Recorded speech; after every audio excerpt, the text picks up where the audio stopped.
A potentially game-changing development in the Wall Street sex suit scandal. It turns out JPMorgan may have tried to settle with this accuser before he even filed his lawsuit. Yeah, last night I told you all about former JPMorgan banker. He's been identified as Chirayu Rana. His claims that a company executive, Lorna Hajdini, subjected him to unwelcome sexual advances and non-consensual sexual activity in a hostile work environment. The claims in the suit are some of the most salacious and bizarre I think I've seen in quite some time.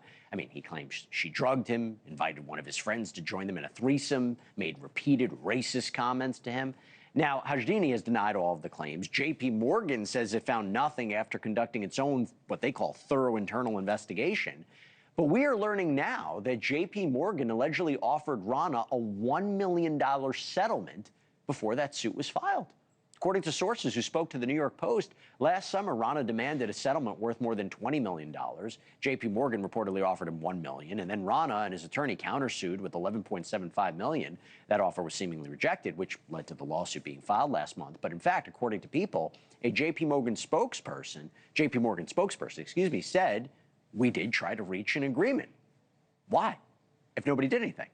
And there's also this. Rana claims the Manhattan DA's office also investigated his claims. He says the DA's office took it so seriously, he was referred to the DA victim support services and enrolled in a confidentiality program during the investigation.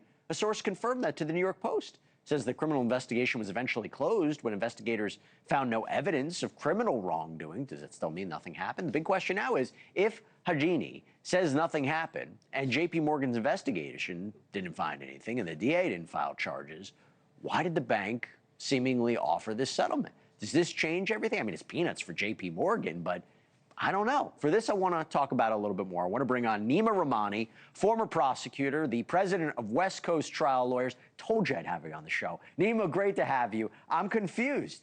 $1 million is peanuts for JPMorgan, but if you're going to offer $1 million, if this is true, you're going to offer $1 million for totally fabricated false claims?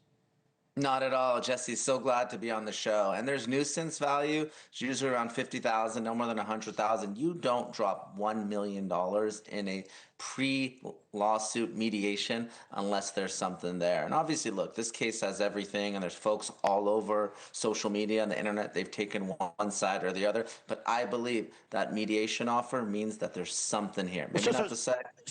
So in other words, you're saying maybe the salacious allegations, the sexual allegations are not true, but other claims, toxic work environment, inappropriate language, that was what they were trying to avoid being publicized? Well, there's something here, right? It could be race, it could be sex, it could be harassment, it could be retaliation. There's some evidence there. I don't believe for a second that there's nothing here. Because listen, I've sued plenty of banks and they always do their internal investigation. And of course, they conclude there's nothing there. But when it comes to the sex, the only possibilities are it didn't happen or it happened and was consensual. So if that didn't happen, then there may be some other employment claims that do have some merit, and that's why they made the offer. How significant is it? Is it he allegedly goes to the DA's office and they refer him for mental health support? This confidentiality program, A, is that common? And B, does that signify, again, something here? Well, that's common, right? When you go make a complaint to the DA, there is a victim advocate. There's a detective that specifically handles sex assault claims. And normally it's a man against a woman, right? This is obviously atypical, but Rana would be treated like any other victim and provided that same counseling and support. Whether it's true or not, whether the allegations turn into criminal charges or not, they're given that support.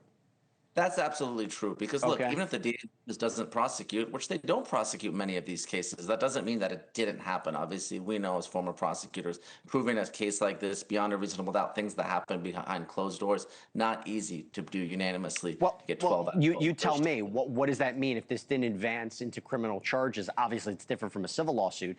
The burden is much lower to prove claims in a civil lawsuit than a criminal one. But I mean, you're talking some serious allegations here. How come it didn't advance the criminal charges?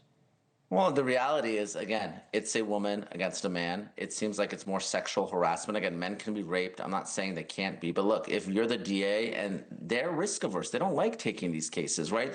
Look at the stats, less than 10% of rapists ever faced criminal justice. And one of the reasons is it's hard to prove these cases in a he said, she said type situation. That may be what happened here. Again, the allegations may be totally false, and that's why they closed the investigation. But oftentimes they just can't prove it. All so right, that well, may be the case there. Ups and downs of this case, too. Neama Rahmani, thank you so much. Appreciate you coming on. Thanks, Jesse. Thanks for having me. Thank you for watching. Subscribe below and download our NewsNation app right now on your phone, and you will get fact-based, unbiased news for all Americans.